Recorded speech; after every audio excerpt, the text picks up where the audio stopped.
Hello, hello. Test, test, test, test.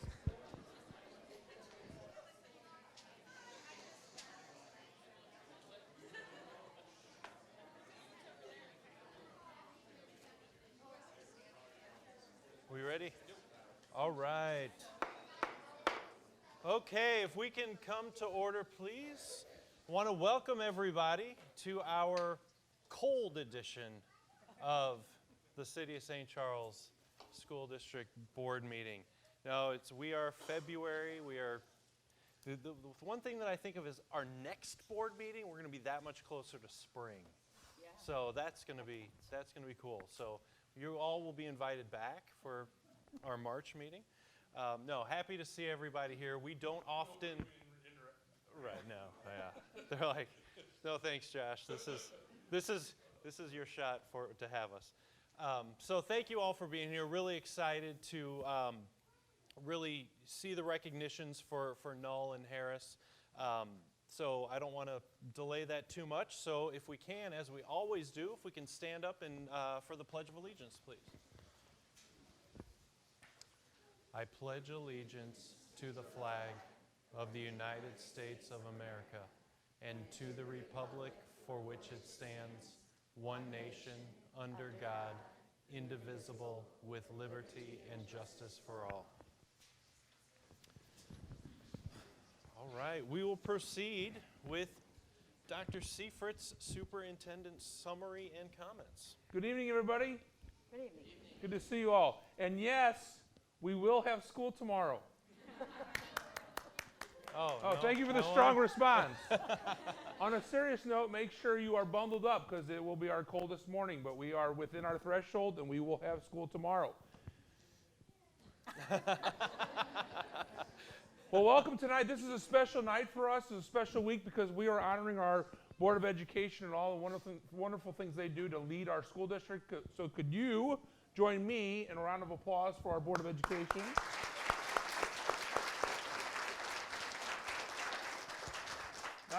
Not speaking for all of them, but I do know one of their favorite things to do is to see the signs and the notes that the kids and the students make, because that's why they're here. That's why they serve. It's for our students. They love our staff as well. But these individual people put in a lot of time, effort to make sure that our district's the best they can. And from my bottom of my heart, the CO team and the rest of the staff, thank you so much for all that you guys do, and we appreciate your leadership. So, great week and a great time to honor our board. A couple other things I'm going to talk about. We're in Black History Month, which we're excited about there. We have actually a new Black Student Union group, and that's exactly what it's called at St. Charles West, and they're coming up with a brand new Spirit Week of items and ways to celebrate Black History Month at St. Charles West, so we're really, really excited about that. We're going to talk about Lincoln Elementary for just a second. They just had a wonderful honor last week that was bestowed upon them, and I'm just going to read kind of a little snippet of that, but they said, we received very exciting news last week. Lincoln Elementary has been selected as a nominee for the nationally recognized Blue Ribbon School Award. This is a huge honor, and we're going to have more information that comes out at a later date, but congratulations to Julie Lims and her staff, and as always in all of our schools, we're doing great things, but this Blue Ribbon School Award, they're a nominee for it, and it's based on test scores. There's other things that make Lincoln a great school, but this is an award that's really based on test scores, and that's really neat to see, so congratulations to Lincoln. We do have April election coming up for board seats. We have three-year terms with 5 candidates, and we have one-year term with 2 candidates, so we're excited about that. We just released last month a Prop Kids video that kind of showed you all the construction. You can find that on our website and social media outlets. Thank you, Chris. And it just shows you all of the awesome projects that we have done to enhance our all of our buildings. Be on the lookout for an APR video as we update you on our student performance as well. That should be out shortly too. Speaking of projects, our last project with this bond issue from a couple years ago, we have the North End Stadium at St. Charles West, also a Jefferson office renovation and driveway, and then also Monroe Elementary is getting a hallway connection at their school. So we're looking forward to that last project. Our Benton Talk podcast is very popular, wouldn't you say? Yes, I know all of you listen to it all the time. So our next episode is actually we're recording it tomorrow at 2, and it's actually going to be on Black History. So Black History Month. So we're excited about that. Winter season is in full swing, and I'm just going to highlight basketball's been great, swimming's been great, but our wrestlers are right in the middle of districts and state, and our boys from both schools will wrestle for districts this weekend. Our ladies wrestled last weekend, and we have 6 wonderful, tough girls going to state from St. Charles High starting next Thursday. You can clap for that because it's awesome. We do have a very proud grandpa up here of one of our wrestlers. So, a couple other things. We honored our Franklin tradition at the January 31st basketball game at St. Charles High School. That was a really nice night as well. I was able to get out to a couple art shows that really displayed the artwork of St. Charles High and also St. Charles West, our AP Studio art students, and man, the work they do is phenomenal. Last Saturday, and I know Dr. Kimsey was able to go, and we had like 300 people there from our community, which is awesome, but we were able to honor Dr. Ed Gettemeyer. If you don't know it, Dr. Ed Gettemeyer is retiring from our school district and has just done a fantastic job of leading Hardin Middle School, as well as, if you don't know this, he's a pretty big deal in the soccer world as a former professional soccer player, and so he didn't know this. He thought he was just going to the game because it was Hardin Middle School night, the choir and the orchestra were playing the national anthem, which is a big deal, and then he always goes out in the field to get recognized as a soccer alum with the ambush. What he didn't know is they brought his parents in, and then 300 people showed up from our community basically to recognize him not only for the soccer but also his educational career. And Dr. Kimsey was at a fantastic night. Yeah, it was really neat. So, and I know he just loved it. I want to say happy Valentine's Day to all of you. Guys, do we have good plans set up? All I'm doing is getting Chinese on the way home. That's all I'm doing. So I don't know if that's going to go very well. Tomorrow is an entire early release for all of our students, so let's make sure we know that. We're looking forward to a 3-day weekend, President's Day, and spring conferences are coming. So make sure parents that you get to your spring conference as well. We're excited about that. And then also save the date for our SCSD Foundation annual fundraiser event. That is March 13th. That's a Friday at the old post office. And I think that's a lot, but I am done. All right. Thank you. A lot of good stuff. 3.04, board communications. Our secretary is not present today, so we have gotten a few things. First of all, thank you, Knoll Elementary, for the cards that you gave us. That is very nice of you. And we also got one from Monroe with their new gym. And nice picture. And of course, thank you all for all of this communication. We really appreciate it. So a lot of good, fun communication. Nothing else too much business related, though. So, but that's all right. So we will then. Oh, please. I'm sorry. Some of us went to the Lincoln Open House as a result of their finished product from the foundation. And if you don't get if you get a chance, stop in and check out the library. It's a beautiful historical site. And as you know, Lincoln has been around since what, 1880, 90 something? Is that right? 1890. Check out Yeah, definitely. That's worth clapping for, yes. Yeah. Okay, so now we'll move on to item 3.05, public recognitions, and Dr. Towers. As many of you know, the open session of our board meeting is televised. The next portion of our open meeting will consent of public recognition. Through participation in the public recognition portion of our meeting, all parties give consent to the televised broadcast of information and images, as well as other district-related media. If you prefer not to participate, you have that option. So this evening we are recognizing 2 of our elementary schools. We have Knoll Elementary and Harris Elementary. So we're going to start with Knoll, and I'd like to invite up Dr. Kate Kimsey, principal.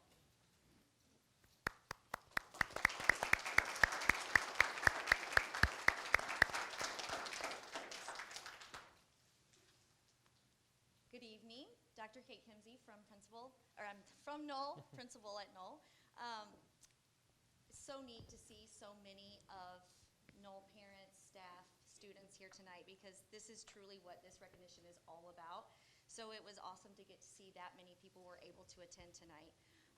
We started the Leader in Me journey about 7 years ago, and through the last 7 years, students have been able to really have students and staff have the opportunity to show their leadership and to share their voice through tours, reading, speaking, Q&A panel, all kinds of different things. They're really able to practice those speech skills that are so very hard, and I know that some of our students were like, oh my gosh, quit interrupting me. We'd be like, louder. Now you need to talk even, you need to be, I can't hear you, you're mumbling, don't look down at the sheet. And they're all just like, oh my gosh, this is impossible. So they really learned a lot of skills. They've learned a lot of skills through Leader in Me and through this process. We recently were chosen to be part of the Leader in Me Symposium. This is a time where a ton of educators from Midwest, someone was even from Nevada, comes in to look at Leader in Me schools and best practices as to how they're teaching the 8 habits. And we were chosen to give a tour, so we had several of our students giving tours, giving speeches, and then we had 9 of our students actually who applied to be part of the Leader in Me Symposium at the Convention Center. 9 of those students were able to give a speech in front of or registration or Q&A panel in front of a ton of educators. So I wanted to recognize that, because that is a huge, huge deal. They only asked 15 students total. That's all that there were roles for at the symposium, and we got 9 out of the 15. And that says a huge amount to the Knoll students. They're the ones who wanted to do it, and we actually had 65 students who were interested and who wanted to do it. Obviously, they only took 15, but that's a big deal. And then obviously, I have my staff who are constantly wanting to be involved in giving those students the opportunity. So I want to recognize them tonight. So we're going to start when I call your name. You're just going to come up, get your award, shake Dr. Tormala's hand, and then they'll just stand up here. Stay right here until everybody's finished, and then we're going to walk around the dais and shake hands all together. Got it? I'll give the prompts, don't worry. Dr. Kimsey, can I tell you how proud I was when I saw those kids in action that day? I don't know how many people were there. Oh, I'm going to say, 60. no, well, that was the tour, Oh, but that was at our school. You're talking about at the symposium? Yeah. I want to say it was 500, 600 people, I think is what they said total. And as a superintendent, when you walk in and you see your kids on stage, well, our kids, your kid, but our kids on stage, and then I'm sorry, I did say that because I knew you probably would talk about it. I didn't want to steal your thunder. It just, and I walk into the building and those assemblies are going on, and they're ran by our kids, and they're out there leading.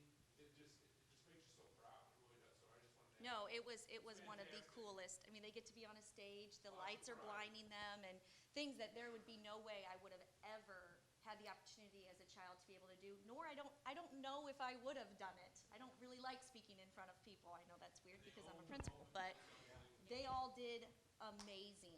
And they actually ended up being on the Leader in Me website as well. They did a little posting, and there's Knoll students.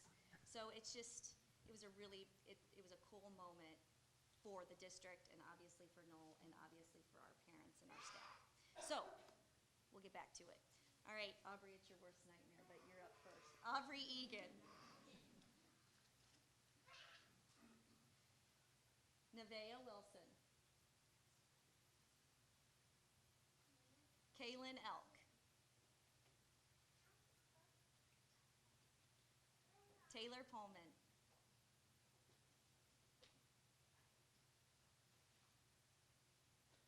Avery Throw.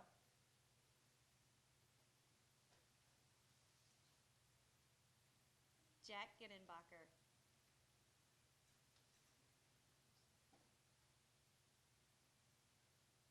Lincoln Matthews. Kayla Heflin.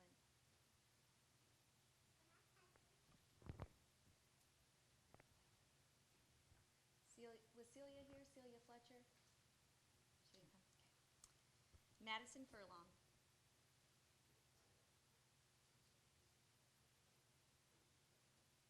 Asha Mueller. Catherine Niels. Elijah Vandergraff. Elijah's actually new to us this year too, so that's pretty big honor. McKenna Radke.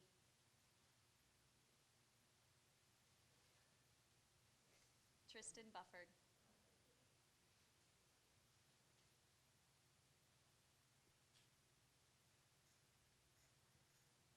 So we had a total of 23 students that were going to be honored. Obviously these guys could make it, but that's a pretty big thing. You want me to go ahead and do staff? Yeah. Okay, we'll keep going. So I also wanted to recognize the staff who were actively involved. We had 9 out of our 16 classrooms bring in people from the tour, and so that about 180 students got to share how they goal set and things along with those educators. So that's Kaylee Crump, Beth McDonough,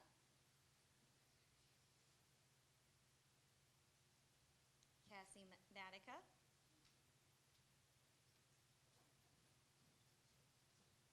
Allison Stouter,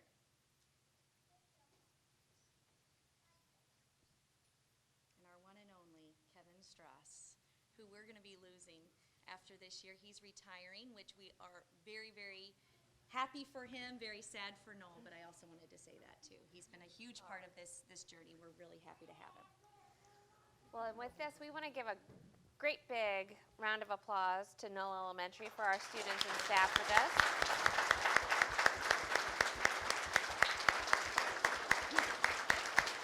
Smile. And Dr. Kimsey, why don't you go get in Okay. with them? Yes, And you know what we're gonna do? We're gonna make an opportunity for a photo. Did you get everybody, or do you want to? You got them? Can we do one more? Dr. Kimsey wasn't in it.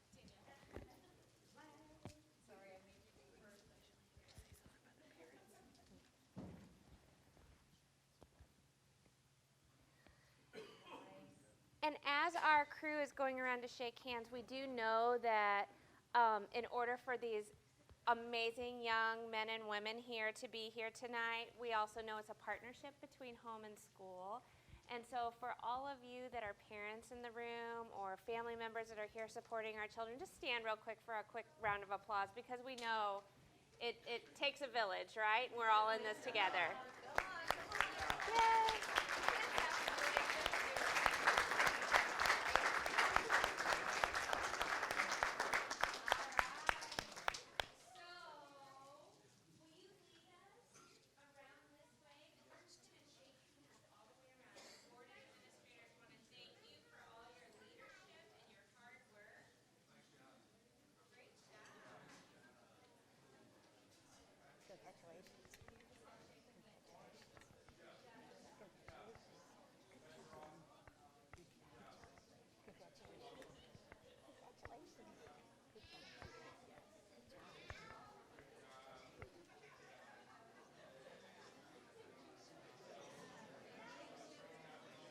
All you're doing.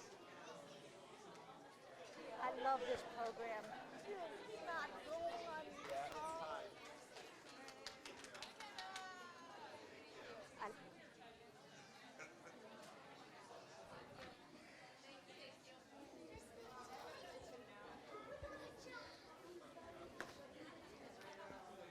All right. That was exciting. Now we're going to bring up Mr. Tyson Plumley, principal from Harris Elementary, for our next set of recognitions.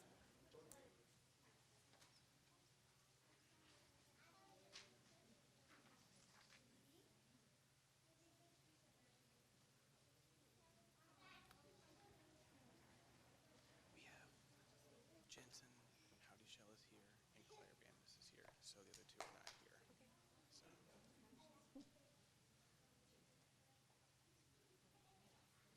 Jensen's here and Claire's here.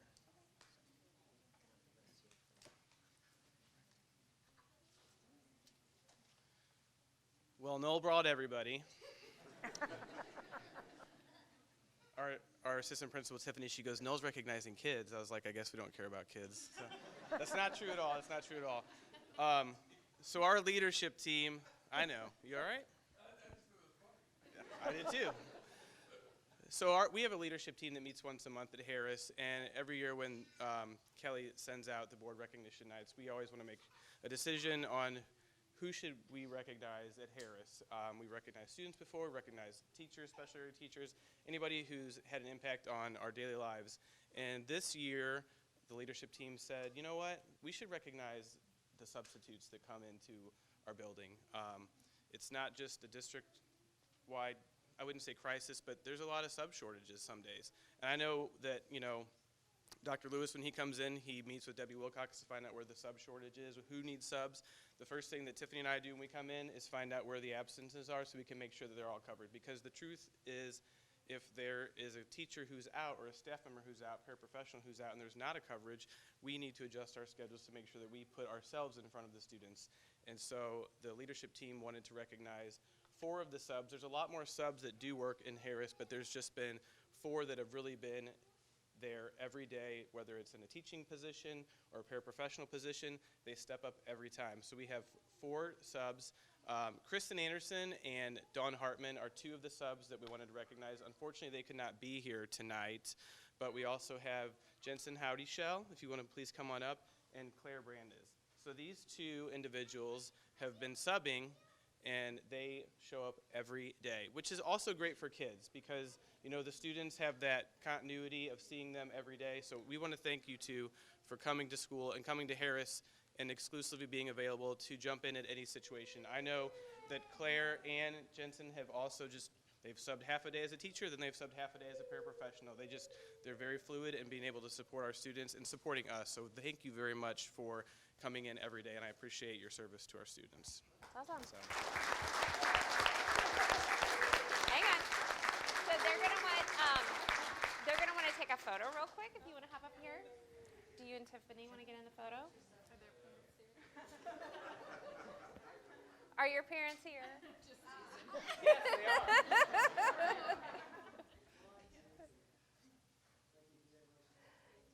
All right, and the board and administrators would also like to recognize you too. There you go.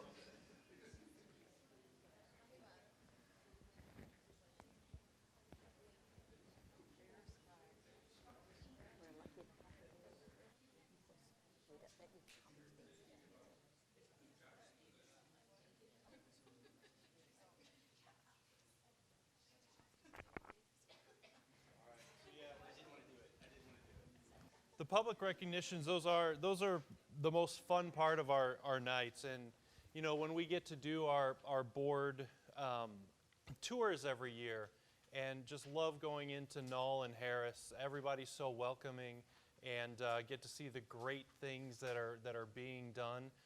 So to all the students here, just fabulous job. Keep up the good work. The things that you're learning and doing now, it's just going to make you even better and better as you get older. So good work. And to our subs, our full-time subs, sometimes it's a thankless job. So thank you very much for that. So thank you, everybody. All right. 3.06. I kind of already did it, but we'll say something again about School Board Appreciation Week. So a couple of things. One, all of the things that you see hanging, obviously our kids did, but all the setup is Kelly Pendleton, and she does all the work. So we'll give Kelly a hand.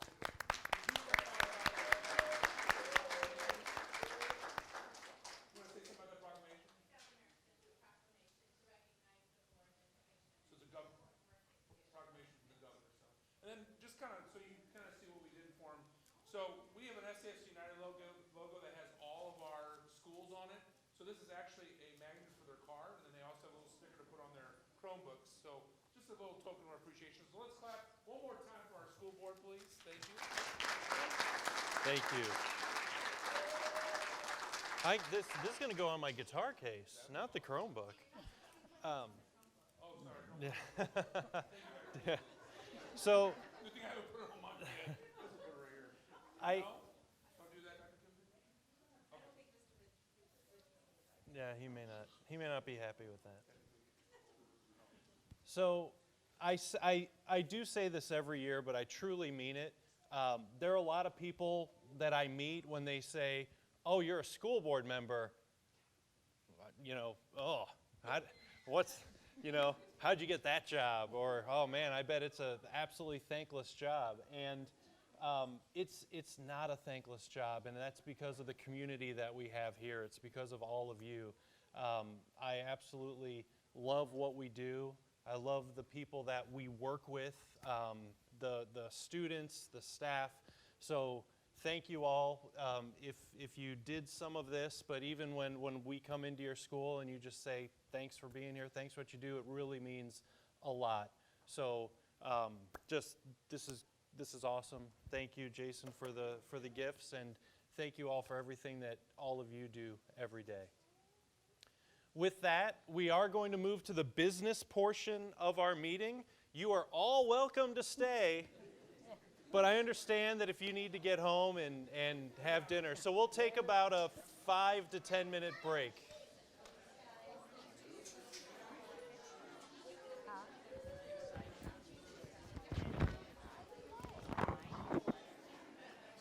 So, you were probably a year or two ahead of me in school, but I remember you.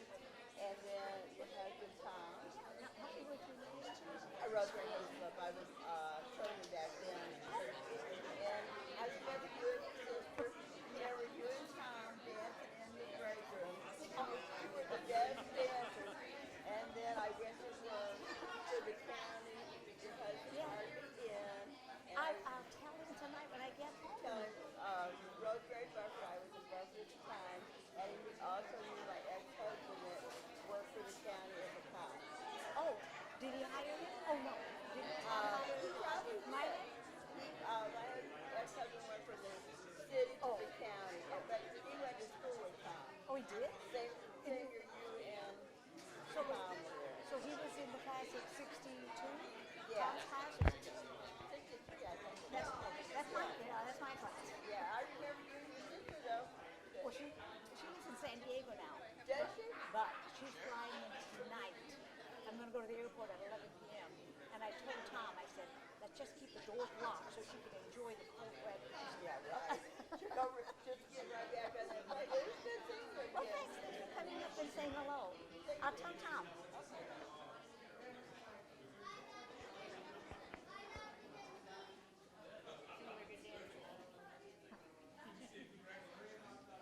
But Tom wasn't. So, no, Tom didn't dance, and I danced with all the other guys. You know, at lunchtime at St. Charles High, that downstairs area, which used to be the junior high section, they had a room that after you left the cafeteria, you could go in there and dance. And we danced every lunchtime. The girls would dance, the kids and the guys would come in and dance. And it was all, we called it the jitterbug, but actually it was,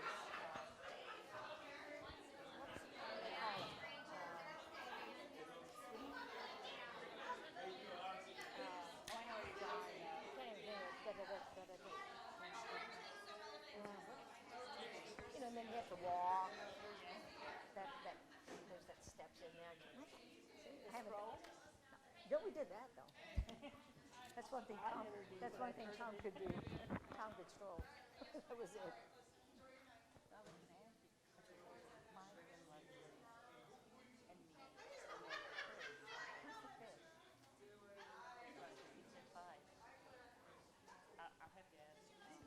But who's running for the 1 year term? I don't know, there's 2 extra ones, and then I'll have to ask Kelly running on the 3-year term. Hey, I'll ask her now. yeah. Is it appropriate to find, do we see who's running for those spots? Or we just waiting? Oh. Oh. Yeah, I agree, and then. You know what?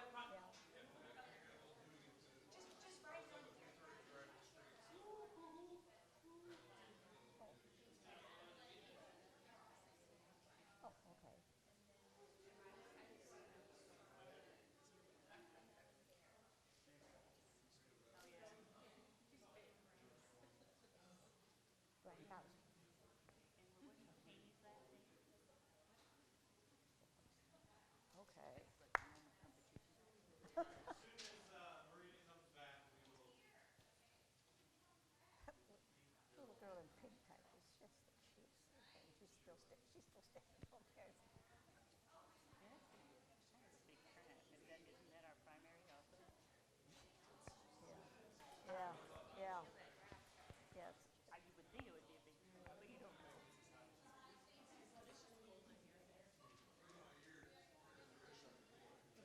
used to have our primary in April when we had our elections.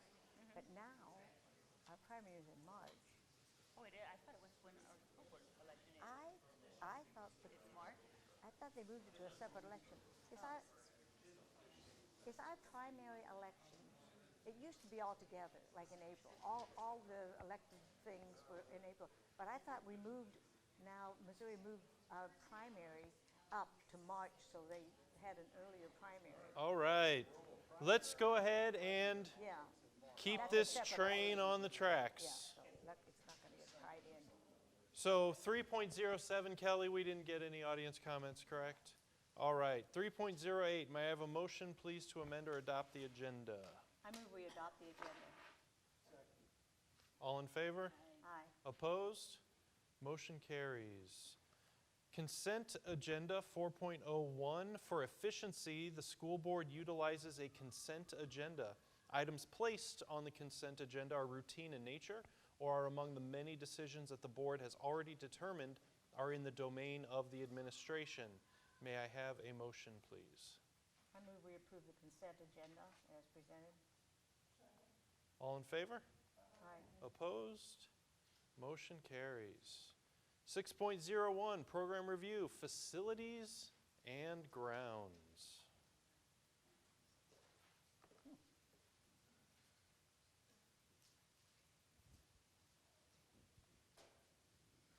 Welcome to your first board meeting. Yes, thank you. So before I get started, good evening, President Keene, Vice President Towers. Just wanted to say, before I get moving here, how cool it was to see, the students up here and with our educators. It really is, a testament to our educators and Dr. Kimsey and Mr. Plumley up here kind of engaging with staff and students. So just wanted to say it was cool to be a part of that and witness that tonight. So. Awesome. So some of you I've already met, others I have not yet had the privilege of interacting with yet. However, I look forward to working with all of you. A little bit about me. My name is Josh Schaefer, and I was the facilities manager for Parkway School District before coming here, where I was responsible for 34 district buildings across 72 square miles of West County. So I had a fairly large responsibility under my belt. Began my employment with the district in September of 2019 here. And I'd like to briefly express my gratitude to work for such an amazing district with such supportive administrators. Thank you. For that, I do consider myself blessed. So. What I have for you this evening is a general facilities overview outlining some of the things that have stood out to me the most upon entering the district.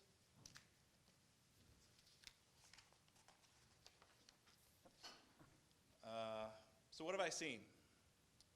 When I began my employment with the district, Dr. Brazil specifically asked me to look over the district through a different lens, a different set of eyes. Here are some of the things that stood out to me. Hardworking staff. The district enjoys a long tenuring and hardworking staff dedicated to keeping a clean and well-functioning building. A lot of our workers live in the community, so there's a sense of pride and ownership. It would seem apparent once you join the St. Charles District, family, that you don't want to leave. Another thing that stood out to me was curb appeal. During my interview process, I took it upon myself to drive through a handful of our campuses. One of the things that stood out to me was the lack of consistency with district-wide lawn care. That was one thing I did notice. Mike Thorne noticed it too. What was that? I'm Say sorry. Mike Thorne noticed it too. Our full potential is not being met. After I was hired, I spent a week touring the district in greater detail. Visible standouts in our curb appeal included inconsistency, inefficiency of employee use, incomplete work, and at times, neglect. Stadium areas, which I described in my interviews with our administrators as the windows to our community, lacked attention to detail. Roofing, gutters, signage, parking lot striping, exterior lighting are also in need of some need of attention. There's a huge piece of history to this district, case in point, the very building we're standing in, that I would like to help preserve, and I want to be a part of that. So that curb appeal is essential to our perception within the community. Communication and efficiency of facilities employee use needed improvement, in Departmental structure needed reorganization, as well as changing in staffing and improvements in overall department communication. Energy consumption. Utility benchmarking is something I was heavily involved in with my previous employer. So it stood to reason that I would begin looking into overall utility usage within the district, where our data unfortunately reflected poor utility usage. But it's something I'm looking forward to fixing. While these are just a few examples of what I've observed so far, these are some of the examples that have stood out to me the most. So what have I been working on? Well, among other things, my team and I have been working on curb appeal, efficiency, energy solutions, CSIP goals, and long-range planning. I've put into place measures that will improve our curb appeal on a district-wide level. You all will get to vote on that tonight, I hope. Oh yeah, that was already done. So anyway, I've put into place measures that will improve our curb appeal on district-wide level. When I started, we were paying for lawn care professionals to provide partial lawn care services. Those services averaged $231,000 over the last 3 years. Wrote and published an RFP to bid out district-wide lawn care. That low bid came in at $220,000. As a result, the district will now pay $11,000 less annually for full-service lawn care than we were paying for partial-service lawn care. Yeah, that's awesome.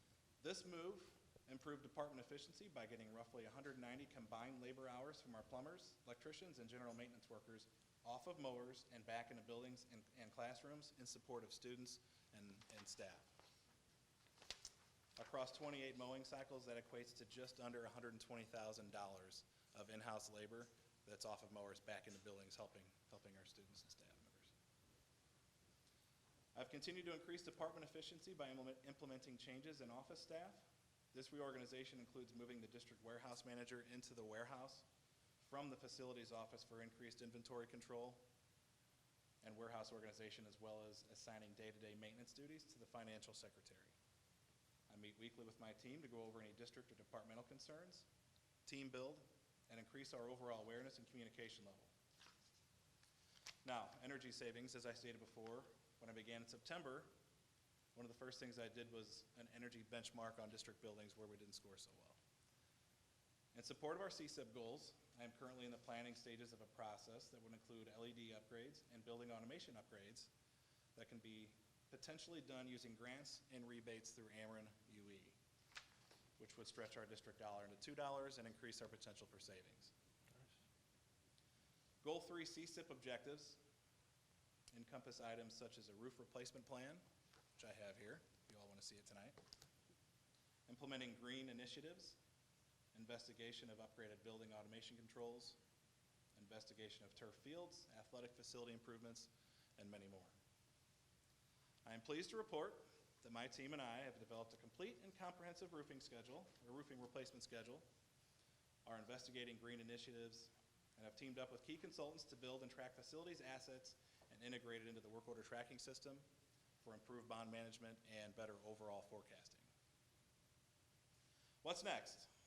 I have 3 golden rules for facility success that I've used where I've been before and I feel have been successful. That is communicate, coordinate, and follow up. If we continue to do those things and do them well, we cannot fail. I will continue to filter this ideology down through my team and empower them to succeed through continued coaching and instructional leadership. When my team steps into a district building, I want to leave the impression that supports our buildings, staff, and most importantly, our students was instantly better because a member of the facilities staff was there to help. Any questions? I have a couple of comments. Sure. First is, I like that idea of forecast and planning. I think that's very essential. Which then brings me to the curb appeal. I went to, believe it or not, an BA, MSBA. meeting some time ago, and anyway, some guy got up and talked, the superintendent talked about curb appeal. And he was basically trying to convince all the other board people who were there from the state of Missouri first I thought, who cares what it looks like on the outside, as long as it's nice on the inside. But he convinced me that curb appeal, is really valuable, and, what it will do for our community as far as bringing in, the type of people we want into our community and so on like that. And so I became an advocate as a result of that. And I wonder if we can do something about that, because, when I look at our schools, I'm not really overly impressed with curb appeal. Even St. Charles High, it looks like it could do something to make it Sure. look a little bit more decent. So I wouldn't mind if some of that money that we're saving goes to that curb appeal. Well, do you mind if I respond? Oh, go ahead. So, She likes with specific. so when I began, I spent most of September and a good portion of October writing the RFP for lawn care from scratch. That was 35 pages that we ultimately published on the district website and bid out. Thank you, Chris. In that RFP, I specifically spec'd annual shrub pruning, bushes, shrubbery, things like that. It will also take care of pre-emergent chemicals, fertilizer. Mulch beds will be addressed twice yearly, so things like that. Now, I know for me, one of the things that stands out is Jefferson, that campus, the ravine that kind of goes up the hill. It's unsightly, it needs attention. I'm actively working on that as well. I have a plan to try and get that addressed. You should have seen it. Yeah, yeah. Should have seen it 3 years I heard ago. that. So, 3 years ago, it was a coyote. Marita, if you don't mind me asking, is there anything outside of the mulch beds, just general trash and refuse? Are there any things beyond what you were mentioning that you'd like addressed? Not that I want to waste money, but I find most of our buildings very raw on the outside. All we need is to do something with the front, not the side. Shutters. Or anything like that. Shutters. Shutters. Yeah, we don't have to be homey about it. But, something, I don't know, whatever it is, like, whether it's maybe additional or a different kind of shrubbery, or maybe if it's, painting the windows a different color, the window, you know what I'm saying? Just Yeah. something Well, to and make even, it more appealing. like with Jefferson, those big round, they used to have those big round, well, that's where the flagpoles and things were. And they had shrubbery in them. And then they weren't maintained, and then they die, and then it became an eyesore. So then we take it out, and then, so it's cyclic on trying to Or maybe we could spruce it just up. steal the balls from Target, Those big red Oh, ones. sure. move them out in front of our With Yeah, the appropriate school that's color. outside the box. I appreciate that. I- Thank you. I'm just trying to say, it must be something we can do that doesn't cost a tremendous amount of money, that can just, not necessarily shrubbery. No, As but you say, that goes. Believe it or not, I believe too, and I think we can add some shrubbery, but when you're talking a plan now to specifically intentionally make sure that you take care of your mulch beds, and then you have the trimming properly, and you're having the mowing properly, and then the treatment part of it is a big piece too. All those little things are gonna add up to some big things. And I think as Josh has come in, not to speak for you, but you can tell very quickly, he's not just a reactive type of person. Now, if we need something, like we had an issue over there today, the accident or the incident over at Lewis and Clark, he was there. I'm trying to call him to get there, and then all of a sudden he's like, "You trying to call me?" He's like standing right there, like he's on it. And that's reactive, and that's great, but he's proactive.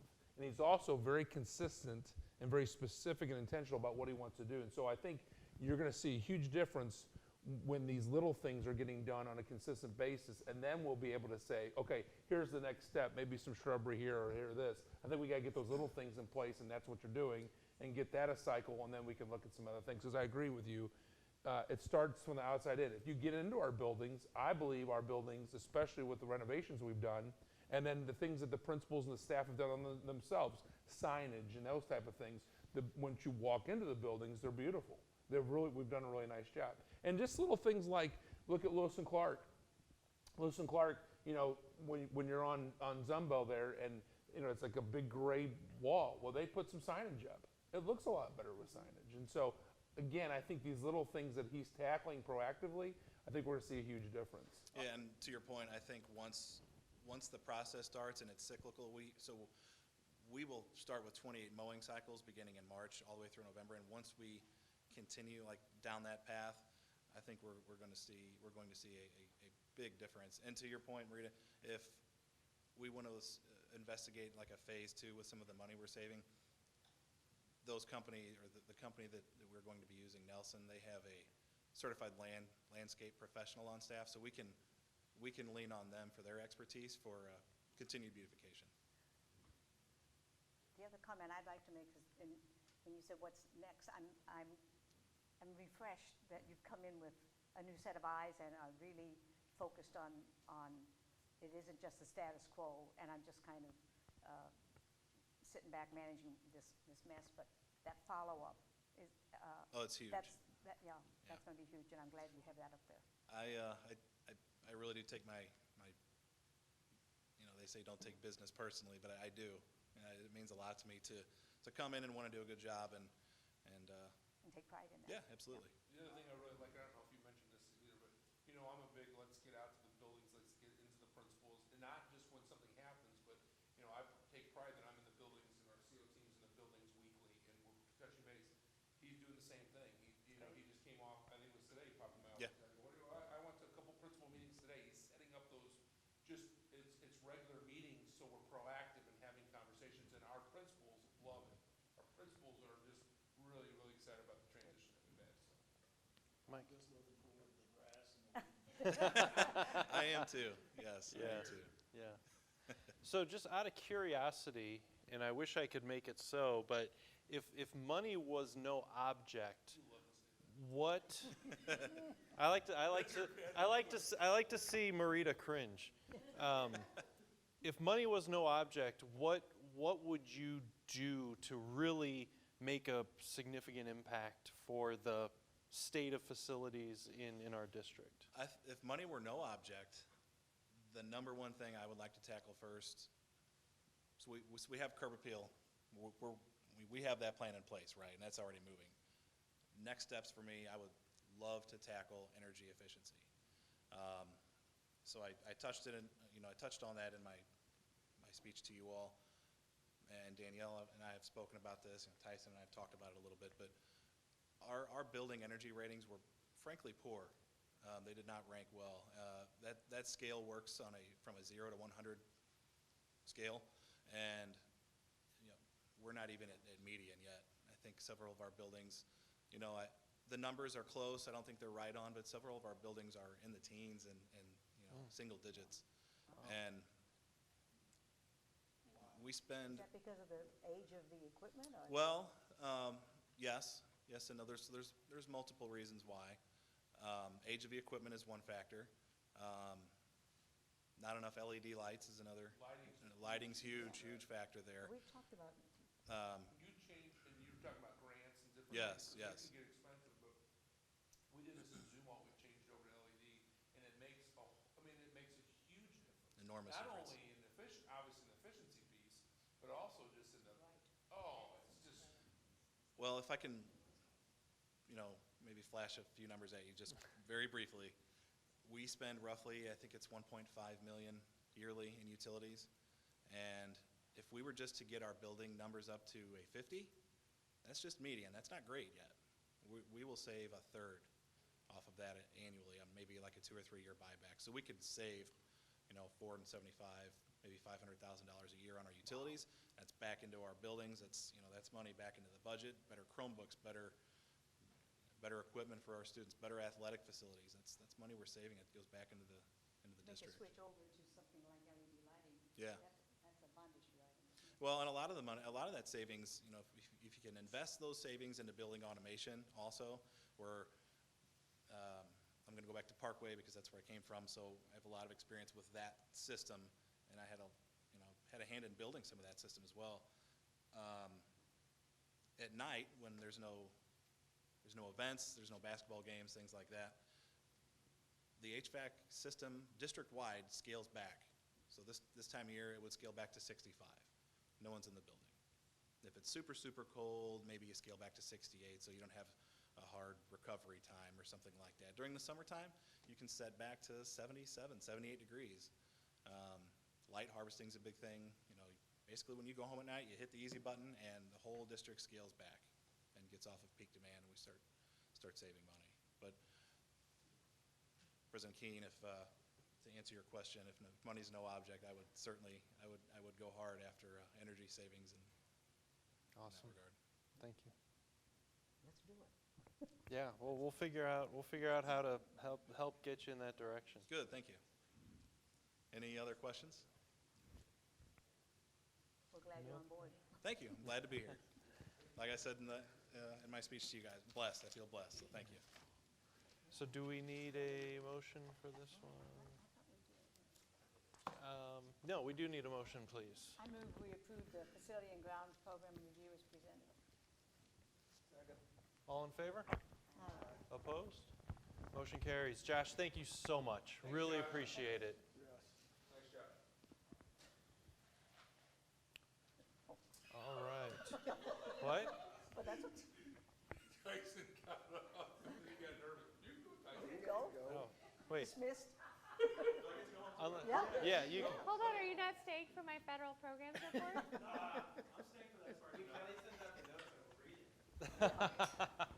It's going to be riveting. Yeah.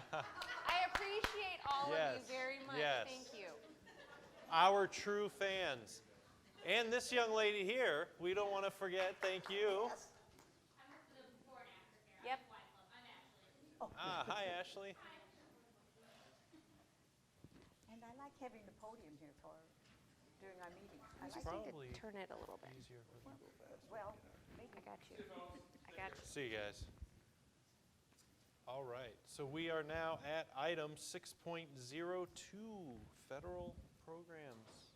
Danielle. Great. Well, as you know, through our federal programs, our title programs, we have multiple different federal programs that we administer through the curriculum department. And so annually, we provide an update on basically what we do in those, how much money we get, the outcomes, things like that. So the first one I'm going to talk to you about is our Title I budget that we receive. So Title I is all about improving the academic achievement for disadvantaged students. And it's all about school eligibility is based on the free and reduced lunch count. So at our elementary schools, we focus our Title I dollars because they aren't unlimited. We focus them for early intervention. And so we use a little under a third of our funds to help fund at-risk scholarships for the Early Childhood Center. And then the rest of the funds are focused at the elementary level, and those are generally used for salaries and benefits for Title I teachers who help with reading and math interventions for students.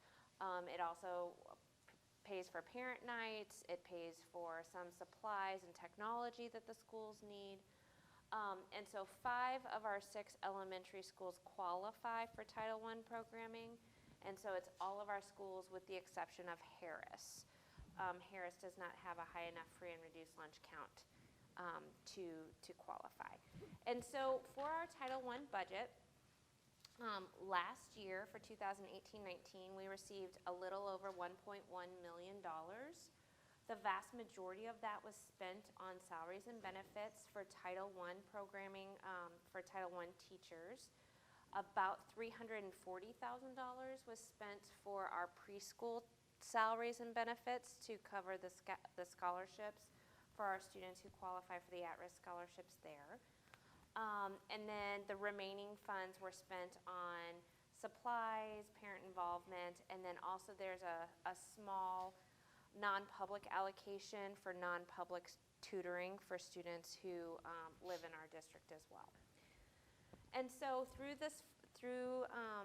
these funds, additional interventions are able to be provided for students. And so One of the things that we look at is we do look at our MAP scores, and then we also do a pre and a post assessment through English language arts using our Teachers College reading benchmarks, and we look at the beginning of the year versus the end of the year and the growth that's made for students. And so all of those results are also in here for you to take a look at.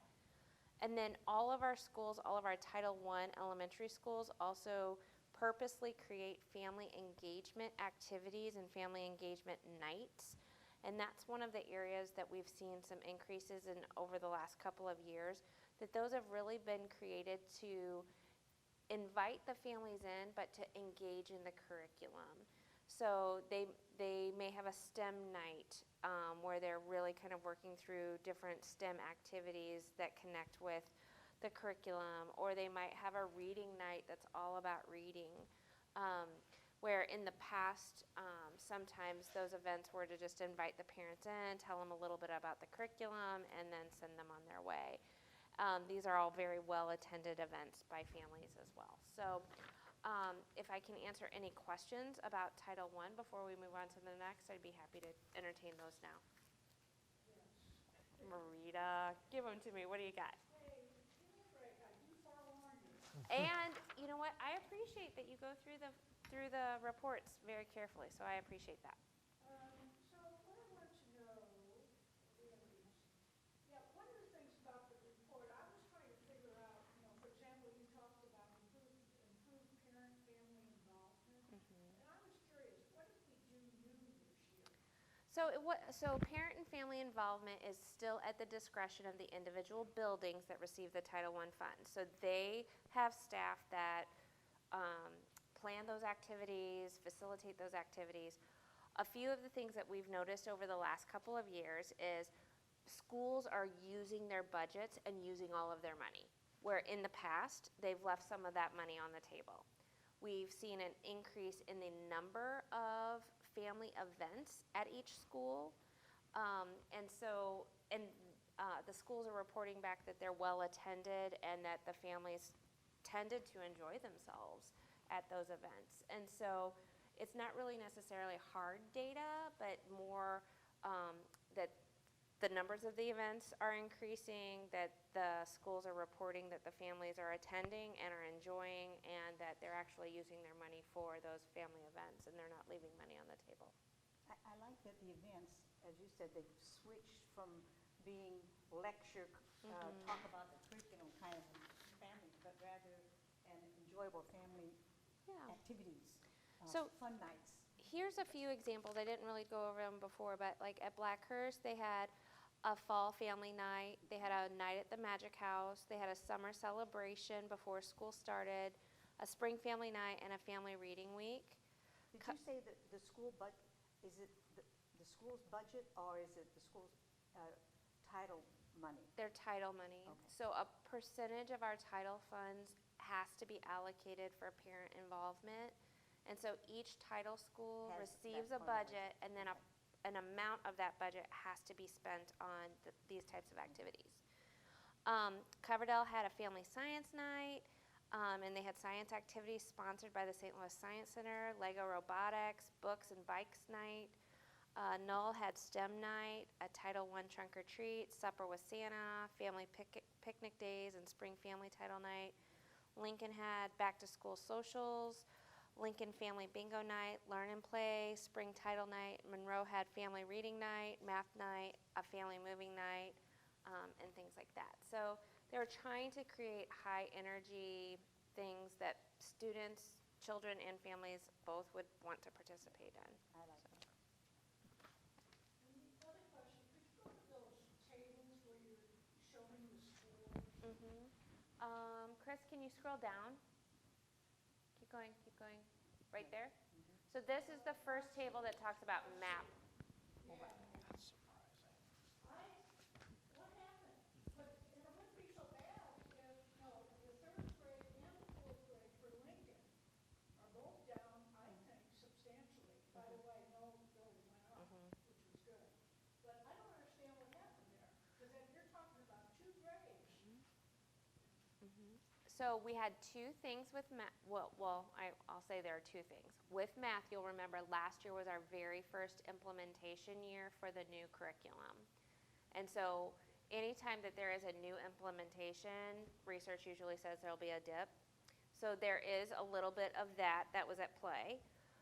Also with Lincoln itself, I know that the principal, Julie Williams, even leading up to map time last year, she was consistently worried. So Lincoln is our smallest school, and if you have any types of variations with the students themselves, either the students came in a little bit higher or they came in a little bit lower, it can have significant swings on their data because they are so small.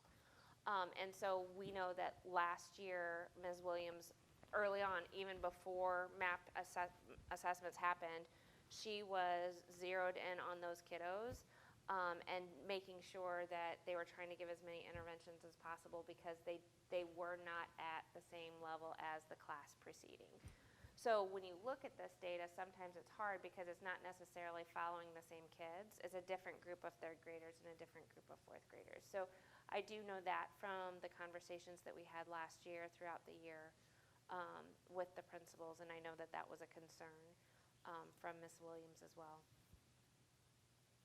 So that would have made it a teaching issue, right?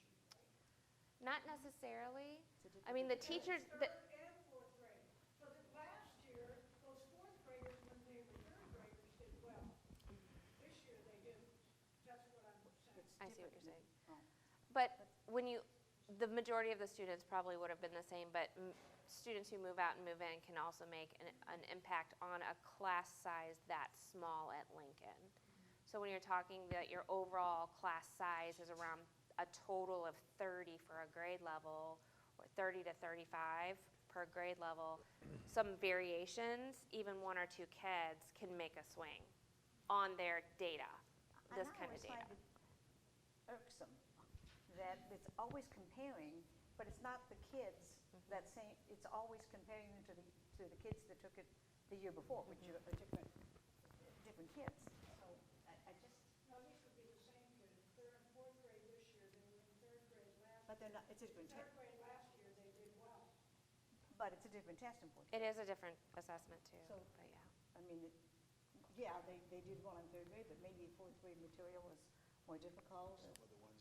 But I think what Dr. Tormel is saying, though, and I agree, when you're looking at a smaller class, we're not putting an excuse on it. It just It skews the data. yeah, when you're talking 30 kids in a grade, one or two kids can make a huge difference. And one of the things that we know, and I know when we went through our achievement report a couple of months ago, but one of the things that we've seen is when our students move into us, they're moving in at a significantly lower place typically than where our students are that have been here for a while. And so sometimes when students move in, you're going to see, especially in this type of scenario, when it's such a small sample size, that it can skew the data down. Or if you have some really high-flying students move in, it can skew your data up, especially for Lincoln. What I also know about Lincoln is that they are highly competitive. And so they were not happy with us. And so they have buckled down even more. And we would expect that when we see this year's results, it's probably going to be a little different. So. Other questions about Title I? Title 1A. Yes, Title I-A. Okay. Well, then I'm going to keep moving through this. So there is a Title I-C for migrant education. We do not qualify for this because you need to have at least 10 students in any 1 year in order to receive funds, and we did not have enough students. So we're going to move past that. The next one that I'm going to give you is Title I-D. And so this is for the prevention and intervention programs for delinquent and at-risk students. So I think most of you know that we also have educators that serve at the Juvenile Justice Center here in St. Charles. All of the students between ages 11 and 17 that are incarcerated are educated at the JJC here in St. Charles. And those are for sending counties and districts that are in St. Charles County, Warren County, Lincoln County, and Pike County. And there might be another county that I'm missing. But kids from all over come to St. Charles when they're in this kind of significant trouble. And so these funds are established to provide quality education for the time that they're there. So this past year, we had 87 students that had visits to the JJC. 86 of them were there one time, and 1 student was there twice. Typically, their length of days and times there, the vast majority of the students are there less than 20 days, with many of them only there for 2 or 3 days. And during the time that they're there, especially for those short periods of time, sometimes the time is spent in court hearings or meeting with the prosecutors or their attorneys or different things like that.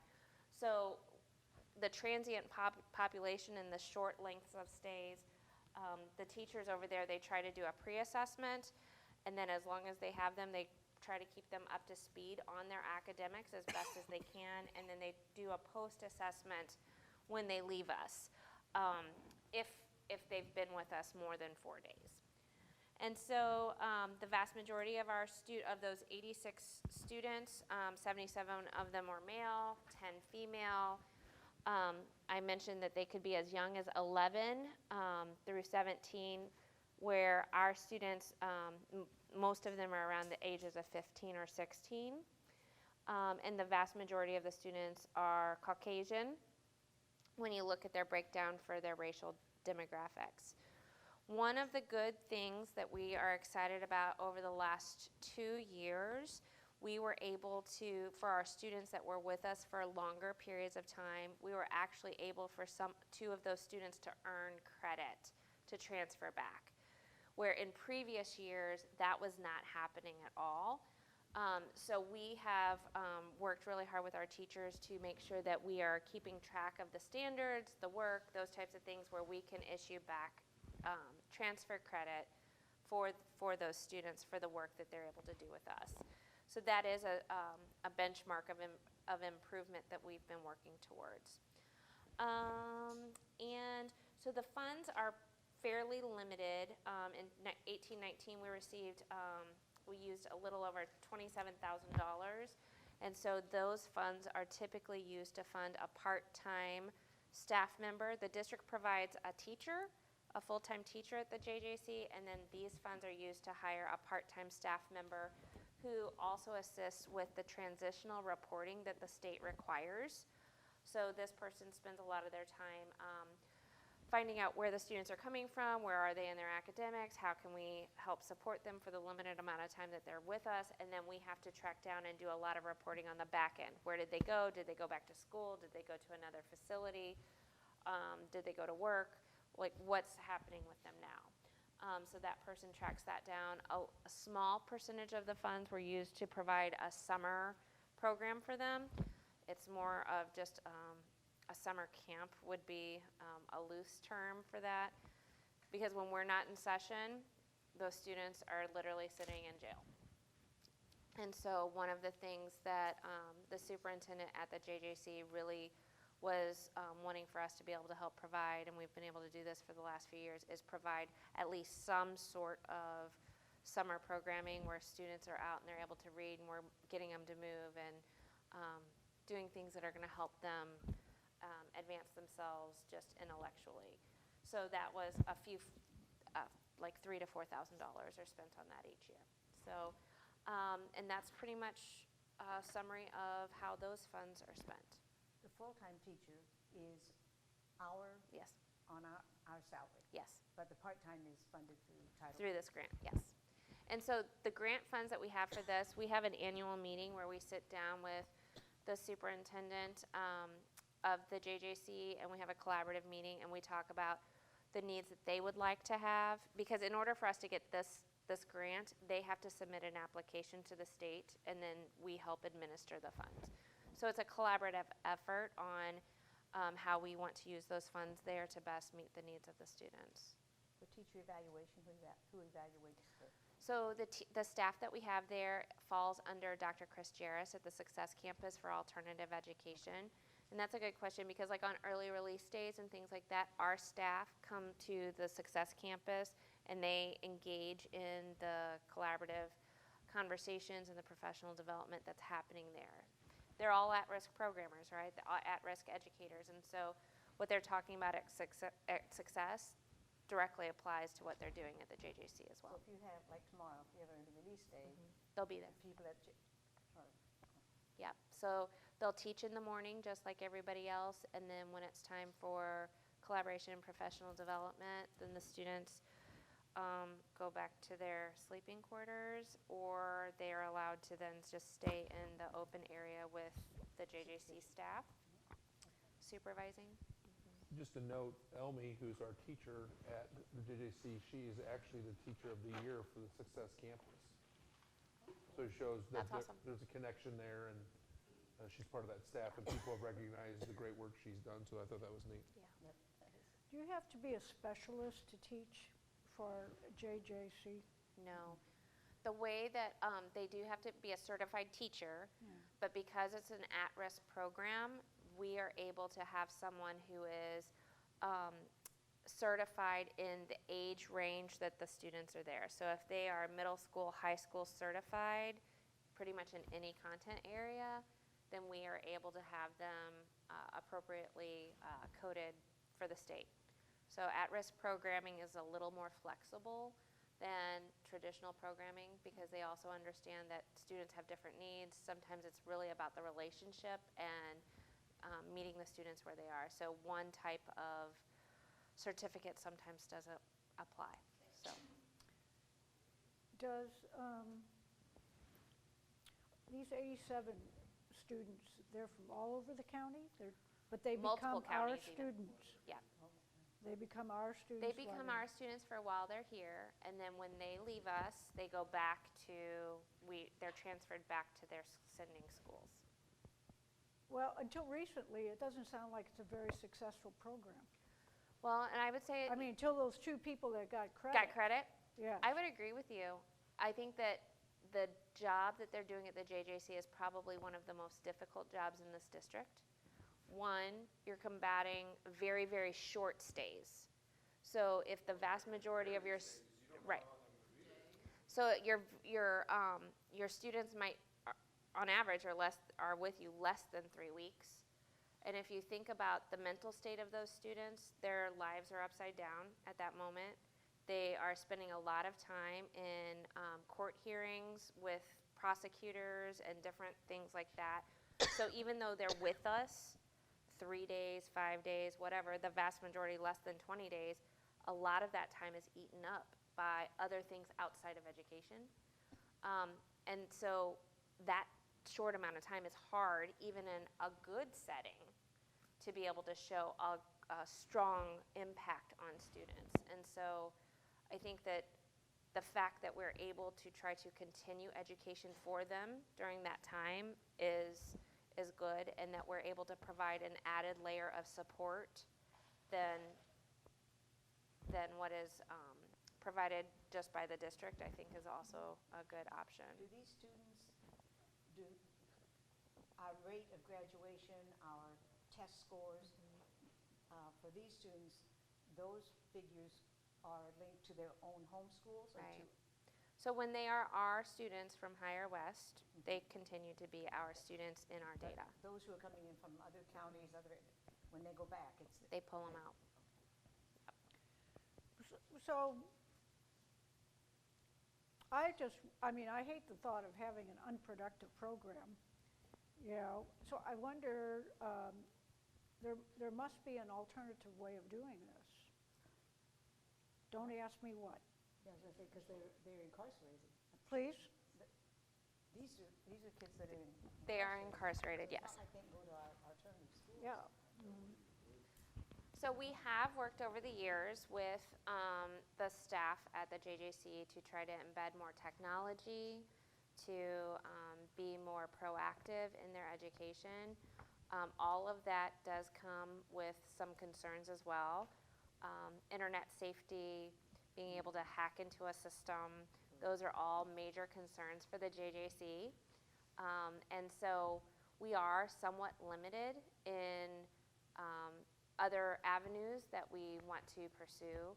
However, we meet monthly with the JJC. So Dr. Jarris obviously oversees the staff members.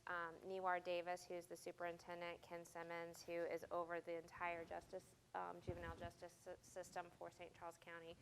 They're always there.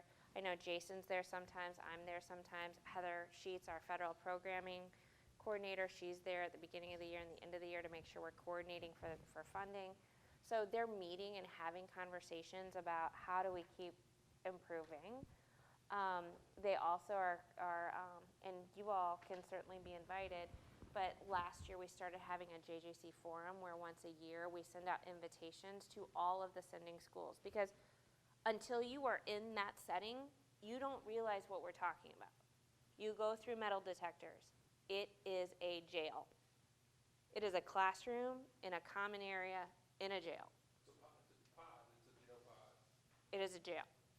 So, and until you go there and see it with your two eyes and experience it, you don't realize what we're really talking about.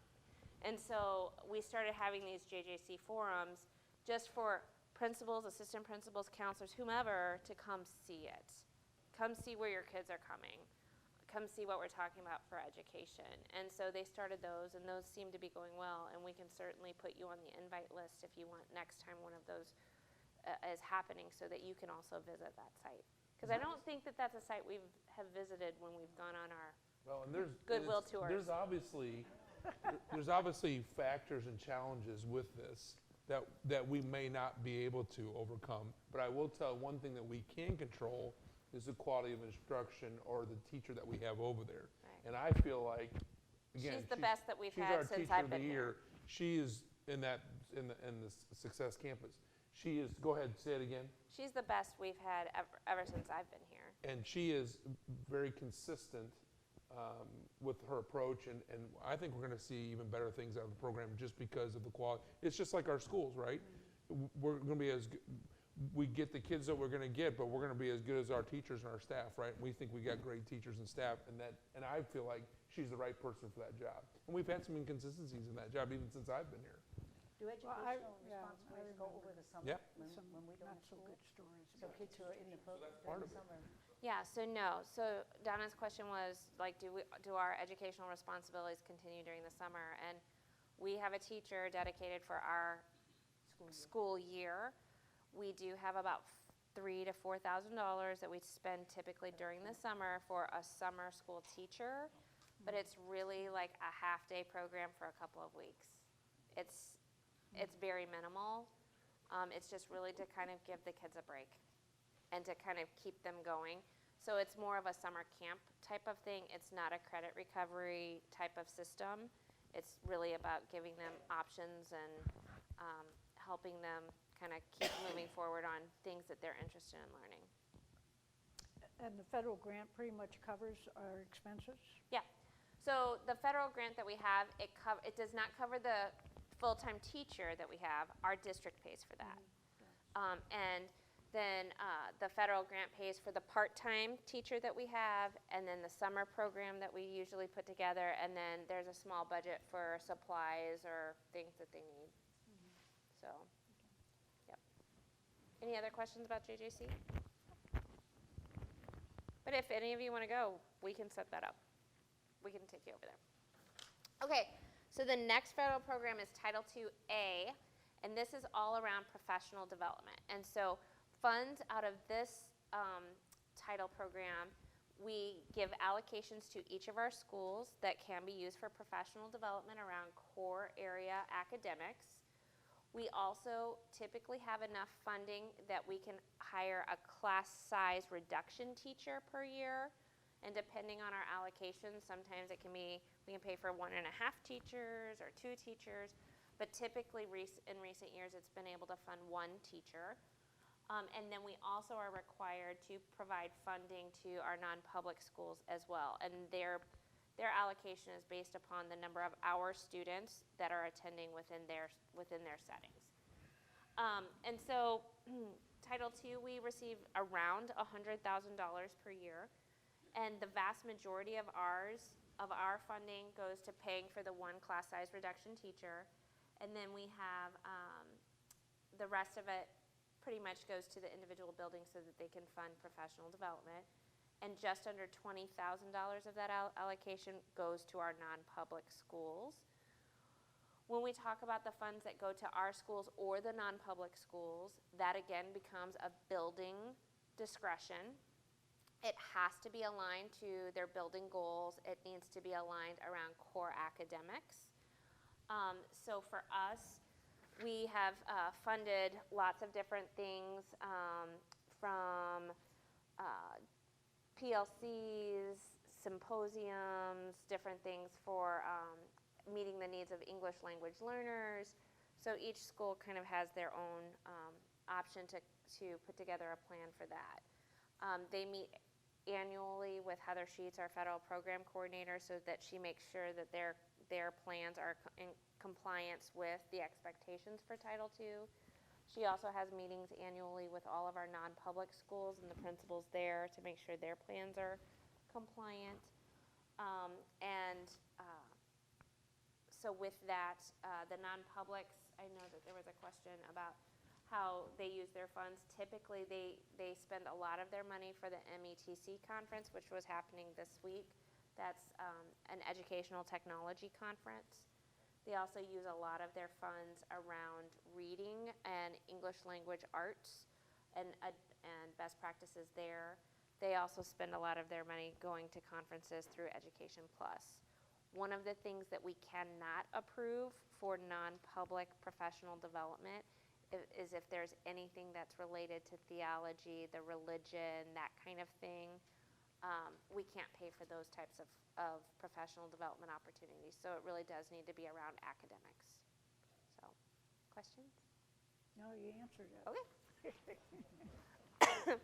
All right, and our next one, I believe it's also our last, is Title III. It's for English language learners. And so this one I always find interesting too, that we know in our district the number of English language learners it grows a little bit each year. So for last year's report, we had 407 students throughout the district who were English language learners. And we have quite a few of those students that are at Hardin and Jefferson, Monroe, Blackhurst, and Harris. About 44% of our ELL students are in the elementary grades, 36% at the intermediate and middle grades, and about 20% at the high school. So we had 22 languages spoken in our district last year, with the vast majority of those speaking Spanish. Our second most popular language was Arabic, and followed by a tie of Chinese, Mandarin, and French. So those were our major languages that we had. We had 17 immigrants in our district last year. And so our ELL funds that we received through Title III, we use them to fund two things. We use them to fund our ELL paras that we have in the district. So one is a full-time para, or in this scenario, she was a full-time para working between several buildings, helping to support the English language needs of our students. And then a second was a part-time para who served some other schools that had additional needs as well. And so this year, our full-time para, because our needs kind of shifted in the district, it gave us an opportunity to transition that person from just being a para working with students to now truly being a parent liaison. And so she is working with our Spanish-speaking community as well as other families who have English as a second language to help them get the resources that they need, to help them communicate with the school on an ongoing basis. And she's doing a spectacular job. So that's something that you'll hear in next year's report, but just to kind of give you a preview of how we've kind of adjusted. The other thing that you have in here is some scores for every year our ELL students take an English proficiency test. It's called the Access assessment. And on that assessment, students are given an overall score of 1 to 6. When they get to an average score of 4.7 or higher, that's when we start considering them proficient, and we start talking about, is it time for them to exit out of ELL supports? So with a 4.7 to a 5 point whatever, if we have other criteria like student work, assessment scores, things like that, that would suggest that the student is on track academically, we can exit them out of services. If they score a 6.0, which is the highest that they can get on that access test, then we automatically transfer them out into a monitoring status. So what I also felt when you look at this data that's kind of interesting too, that last year of the students that took this assessment, just under half of them are in that 4.0 to 6.0 range. So they are either beginning to get exited out or they are right there. So that's a good testament to the programming that's happening for those students, because we're starting to get them to move and exit out of the program successfully. So, other questions about ELL services? I have a really quick, Yeah. curious question. Okay. How are the exchange students, how are they classified? So it depends upon whether or not they're English speakers or not. All right. So whenever we enroll students in our district, they have some mandatory questions, and one of those questions is English the primary language in the home? And if they say no, that flags them to be assessed. And so when they're assessed, they may be proficient. Like if they hit that, like I mentioned that English assessment, if they have a 4.7 or higher, they could be proficient and not have to receive services. So if they fall in that proficient range, they wouldn't receive services. But if they did need them, we would provide them. But in my recollection, we have a very limited number of exchange students in the district, but I can't recall any being brought to my attention that required ELL services. Doesn't mean it's not happening, because we don't necessarily flag them in the system as, hey, this is an exchange student, but none of those have ever been brought to my attention. Curious. Yeah. Other questions? Well, in a nutshell, those are our title programs, our federal programs. So.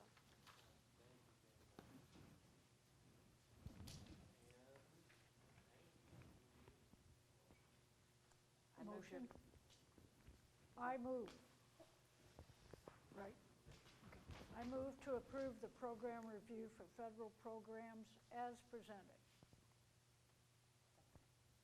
All in favor? Aye. Opposed? Motion carries. Policy changes first reading. Any thoughts,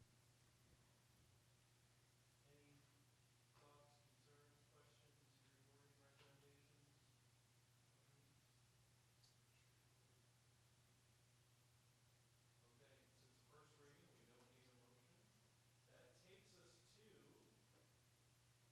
That takes us to Dr. Jason Brazil. I have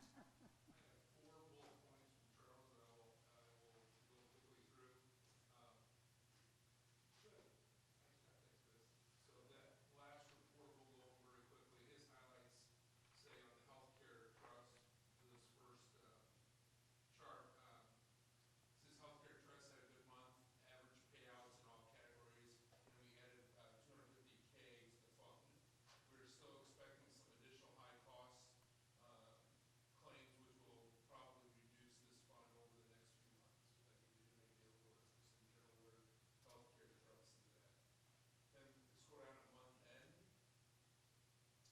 We see most of the remaining local property tax revenue this month, so that will show that in highlighted areas. Go to year end. Through January, we basically are on target with the budget. This is a high point with regard to fund balances. From now until late fall, balances will be going down. So this is kind of where we're at, kind of going down a little bit. And then the budget balances, I think it's the last chart, slightly lower projection, but holding fairly steady at approximately 22% right there. So it's 21.89 on the chart. And funds 1 and 2 at the end of the year. That gives you the highlights of the financial report for this month. Come on, Maria, get them going. No. Any questions? I thought about it, but I won't. You already asked your question. I did. I saw it. I was going to. All right. Any other questions? I move to approve the district financial report as presented. All in favor? Aye.